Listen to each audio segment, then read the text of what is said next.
Guys, Robert Lentini of the Ridiculously Lame Wrestling Show here for a solo episode. Just a quick one today. We're going to go over night one of WrestleMania XL, a very eventful show, very long, dragged in certain bits, but Sami Zayn and Gunther, I thought, stole the show, but the main event was excellent as well. Once they finally started doing things, it took about 20 minutes of entrances and then 20 minutes of nothing in the main event, but we'll get to it. We'll go over these matches in order relatively quick. We'll have a full show this Monday or Tuesday with Tony Squares going over the entire WrestleMania card and the Raw after Mania, which is going to be exciting as well. But Becky Lynch and Rhea Ripley was the first match of the night.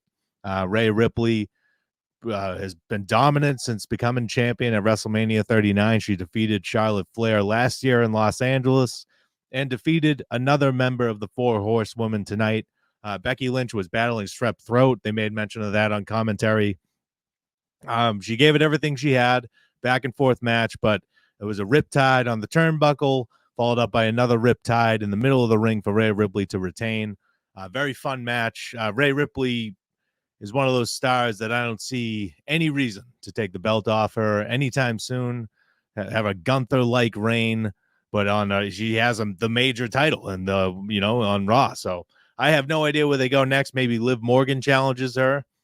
Becky, this looked like a performance by Becky Lynch that she's going to be off TV for a little bit. I don't know why I got that vibe, but I did. Maybe she's taking a break. But Rhea Ripley, still the women's world champion, deservedly so. Very good match to kick off WrestleMania. And then we get the SixPack challenge ladder match. Not going to go over all the teams in this. I did not realize that they could separate the titles. I missed that little note. I didn't realize that they could turn it back into Raw and SmackDown tag team champions. I thought whoever grabbed the titles won, but that's not the case. Grayson Waller and Austin Theory are the new SmackDown tag team champions coming out of this match. They won one half of the match, and then we got the crap kick out of them. The rest of it, JD McDonough got involved. But in the end, Awesome Truth won the Raw Tag Team Championship. So we have two tag team titles again on the main roster. I don't know how I feel about that. But this match was fun, kind of, spot fest, some cool moments. Damian Priest, once again, did not cash in, had an excellent opportunity during the main event. We'll get to that later. But yeah, this was kind of a forgettable match, but fun. But I've seen better ladder matches at WrestleMania. Moving on, we got Andrade El Idolo and Rey Mysterio versus Dominic Mysterio and Santos Escobar. This match did not go how I thought it was going to go at all. Dominic Mysterio still feels like a goof. Santos Escobar is running in place. Andrade and Rey Mysterio get the win because Jason Kelsey and Lane Johnson of the Philadelphia Eagles helped the Latino World Order. This just felt like a throwaway goofball match at the end. It was cool to see Lane Johnson and Jason Kelsey if you're an Eagles fan, but for everybody else, it was like, all right. But Dominic Mysterio still just can't defeat his father. I thought they were going to give him some kind of revenge here. I obviously was hoping for too much for Dominic Mysterio in this match. Main event, Jey Uso versus Jimmy Uso. My goodness, was I disappointed with this match. Holy crap, was I disappointed with this match. And we were talking about it on the podcast for a few weeks. The build hasn't been that great, but these guys, they're brothers. They've known each other literally their entire lives. You'd think and they were tag team forever. You'd think they'd have some chemistry in the ring against each other, but this was a slow and plodding match. I don't know what happened here. Jey Uso obviously won, which is very predictable, but they didn't do that much to think that he wasn't going to win. I was just bored, man. I was just really bored during this match, and I did not expect that. I expected the build. I thought the build was a letdown, but I thought they would deliver during the match, but that was not the case. They just they couldn't find it all night, and it was just slow plodding. Jey Uso gets the win. I know this wasn't the match they were hoping for. I can't imagine it was. We get to Bianca Belair, Jade Cargill, Dakota Kai versus Damage Control. I really enjoyed this match. I thought Bianca Belair should have been doing something more important, but maybe she'll go after Rhea Ripley. I think that's the match next year, Rhea Ripley versus Bianca Belair for the title. And I think Rhea Ripley should still be the women's world champion going into WrestleMania 41. That's how I would book it. But I was disappointed with Bianca Belair's role this at WrestleMania. The women's tag team championships weren't defended. Instead, they're in this 6-woman tag team match, which essentially, Belair shined, but this was a showcase for Jade Cargill. I mentioned on one of the podcasts that I wanted to see Tiffany Stratton or Jade Cargill have a showcase match at WrestleMania. Jade Cargill got one, and she pinned Dakota Kai. Fun match. Jade Cargill is going to be a star. She's already presented better here in WWE than she is for a couple years in All Elite Wrestling, and she was undefeated as the TBS champion, but she never really connected or developed into anything other than, wow, look at this specimen, and she's undefeated, and then, all right, let's move on. She's going to be a star in WWE. They're going to book her correctly and build her correctly. I can already tell. I think everybody watching this can tell too. Then we get to what I thought was the match of the night, and I was crapping all over this build as well because I wanted Chad Gable to win the gauntlet match. I thought he had a built-in story there, and they did a decent job in the last couple of weeks with Chad Gable coaching Sami Zayn to get me invested in Sami Zayn. I love Sami Zayn. I was just invested in the Chad Gable storyline. But what they did before this match solved everything. Sami Zayn backstage talking to his wife and kid.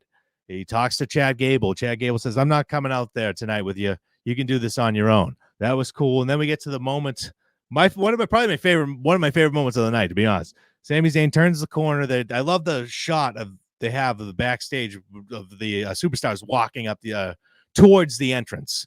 And so Sami Zayn's still backstage. He's firing himself up. He turns the corner, and Kevin Owens is there. They share a big hug. He says, go do it. Last year, Sami Zayn and Kevin Owens won the main event of night one, defeated the Usos. Sami Zayn in another prominent position this year, and he absolutely delivered. This was Gunther beating the shit out of Sami Zayn for 20 minutes. Felt like an hour, just brutal, but Sami Zayn wouldn't quit. That was the story. And Gunther then got cocky. He had the match won several times. He had multiple power bombs, and he was just distracted by taunting Sami Zayn's wife and kid in the front row. He goes for a frog splash. He has a frog splash. He doesn't go for the cover. He just keeps taking his sweet-ass time, and then Sami Zayn hits an epic brainbuster out of nowhere, and then 2 haluva kicks in a row, and Michael Cole, does the Do You Believe in Miracles Al Michaels call, and Sami Zayn is the new Intercontinental Champion. Gunther's Intercontinental Championship reign ends at 666 days. That's perfect. But Gunther, I believe, will be moving on to the world title. He's belonged in the world title picture since last year. Like he won the Intercontinental title on June 10th, 2022. I know all this crap off the top of my head because I'm a writer. That's all. I'm not a psychopath. I just wrote an article about this earlier today, and that's why I know that date. So that's 666 days. He was ready to move on from that title January 2023 when he was in the Royal Rumble with Cody Rhodes as the final two. He's on that level. He's that great of a performer. Perfect heel. I love Gunther. I cannot say enough great things about Gunther. I would have still had Chad Gable win in this match and win it. If you're going to have Gunther drop the title at this WrestleMania, Chad Gable just made perfect sense. But now they can do a feud with Sami Zayn and Chad Gable, and Gunther can move on to whatever he's got planned next, whatever they have planned for him, probably something huge. Then we get to the main event.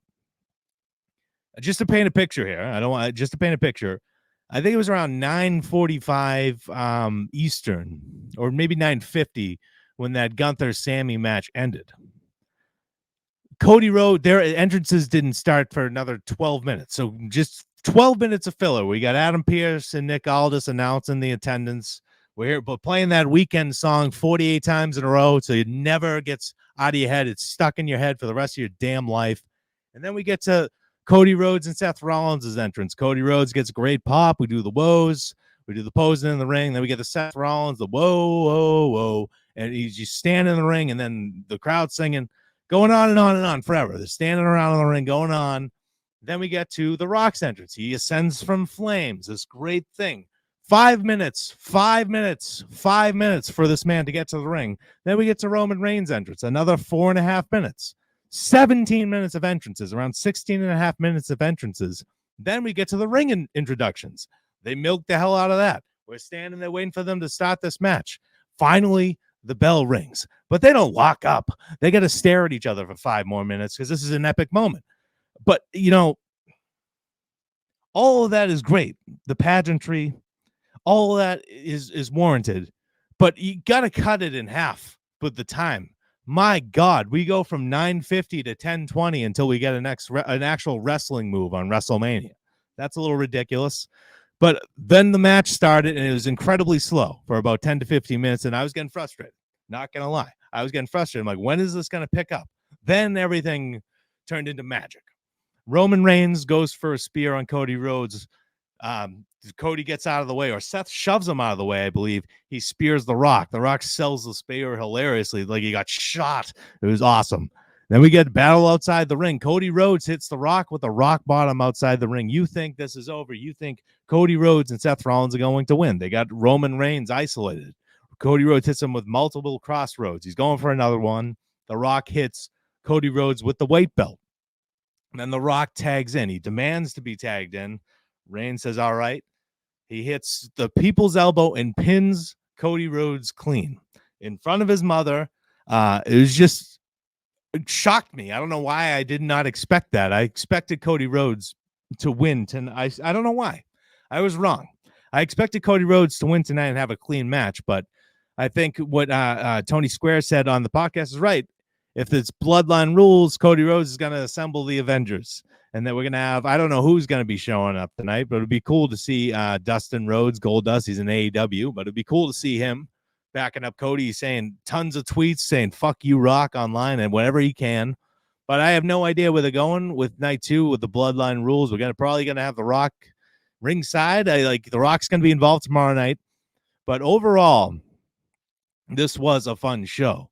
I just thought the pacing at certain points, man, like from the end of that Sami match until the main event actually got going. I mean, it was amazing to see The Rock back. He looks in great shape. It was amazing to see all these 4 guys in the ring.